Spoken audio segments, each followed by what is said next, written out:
नमस्कार मेरे प्रिय भक्तजनों, मेरे चैनल में आपका स्वागत है। मैं हूं आपके साथ सुमन। तो आज की कथा है हमारी सुहाग के व्रत की, मतलब करवा चौथ की। तो चलिए शुरू करते हैं।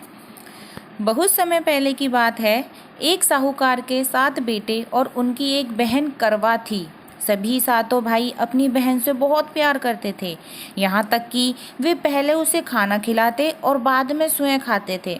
एक बार उसकी बहन ससुराल से मायके आई हुई थी। शाम को भाई जब अपना काम बंद कर घर आए तो देखा उनकी बहन बहुत व्याकुल है, परेशान है। सभी भाई खाना खाने बैठ गए और अपनी बहन से भी कहने लगे, बहन खाना खाओ। लेकिन बहन ने बताया कि उसका आज करवा चौथ का निर्जल व्रत है और वह खाना सिर्फ चंद्रमा को देखकर उसे अर्घ्य देकर ही खा सकती है। चूँकि चंद्रमा अभी तक नहीं निकला था, इसलिए वह भूख प्यास से व्याकुल हो उठी। सबसे छोटे भाई को अपनी बहन की हालत देखी नहीं जाती और वह दूर पीपल के पेड़ पर एक दीपक जलाकर चांदनी की ओट में रख देता है। दूर से देखने पर वह ऐसा प्रतीत होता है जैसे चतुर्थी का चांद उदित हो रहा हो।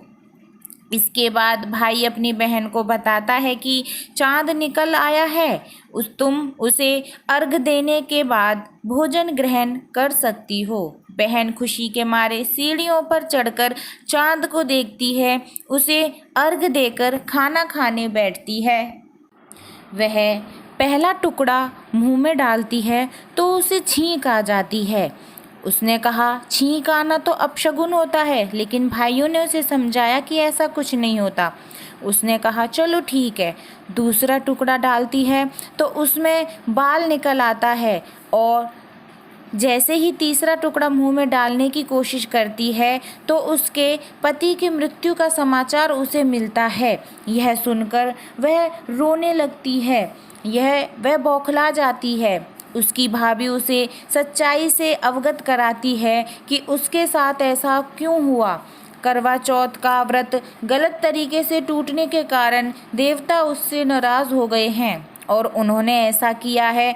सच्चाई जानने के बाद करवा निश्चय करती है कि वह अपने पति का अंतिम संस्कार नहीं होने देगी और अपने सत्व से उन्हें पुनर्जीवन दिलाकर रहेगी।